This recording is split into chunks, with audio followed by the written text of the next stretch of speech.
Okay, everybody. What a cool question to be asking. What is science? Like, what is it? And actually, let's just jump to my favorite source. Seriously, I love Wikipedia. Just as like an introduction to anything kind of place to get an overview or a basic understanding.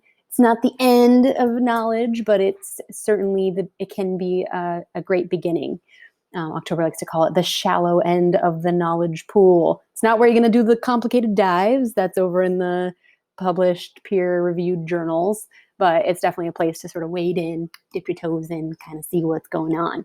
So Wikipedia defines science as a systematic enterprise that builds and organizes knowledge in the form of testable explanations and predictions about the universe. Which I love that definition. We could pick apart so many pieces of it. And there's also like a fun Wikipedia game where if you click the very first link in every single page, like I think after 8 or so clicks, if you click the first link on every page, you end up at the philosophy Wikipedia article, which I think is awesome. Because really you can kind of pick apart anything from a deeper philosophical standpoint. So which is what we're doing right now with what is science. So it comes from the Latin root word scientia, meaning knowledge. So it can be knowledge. Carl Sagan has been quoted as defining science as not just the body of knowledge, but also the enterprise of knowing. Actually, let me just get that quote right. Science is a way of thinking much more than it is a body of knowledge. So he's amplifying that it's a process.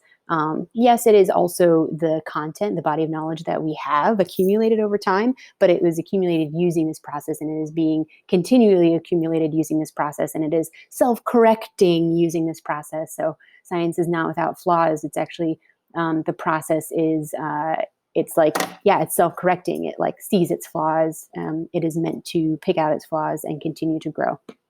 There's also a really great philosopher named Thomas Kuhn who talks about the issue in science of uh, not looking at the anomalous findings. So just sort of like, we have our body of knowledge. This is what's accepted in terms of like truth and what we know about the world. And so when somebody out here is like, hey, there's this crazy idea, like Einstein's theory of relativity, laughed at for a while until it has been now adopted into the opus of scientific knowledge. And so Thomas Kuhn calls that a paradigm shift.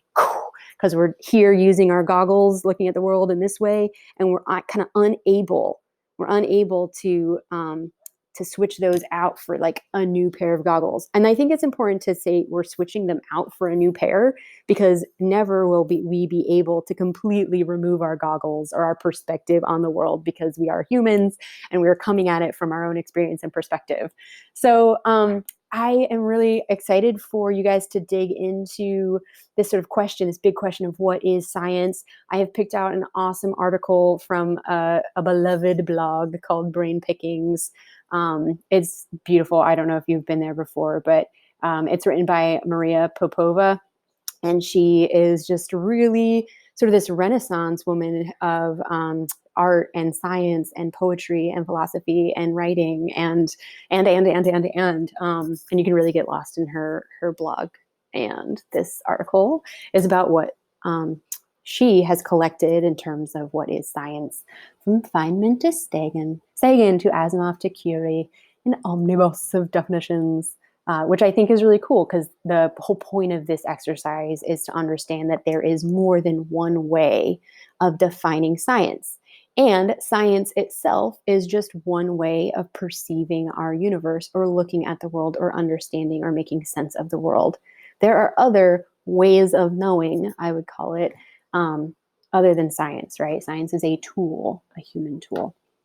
So I'm going to end on a really super, super cheesy song, or at least part of one that I discovered, like, I don't know, almost 10 years ago when I was student teaching in Sweden, and they sort of like got me through because I was having a rough time. And looking back, it's super cheesy, but I wanted to play some for you. Science is a vacuum for knowledge.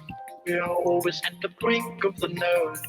Science is a collaborative enterprise spanning the generations. We remember those who prepared the way, seeing for them also.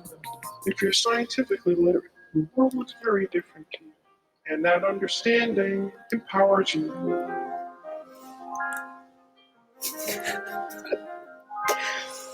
There's real poetry in the real world. Science is the poetry of reality. Okay, I'm totally going to stop it there. I'll link to this if you want to jump down the rabbit hole of Symphony of Science, which is the artist behind this song and others.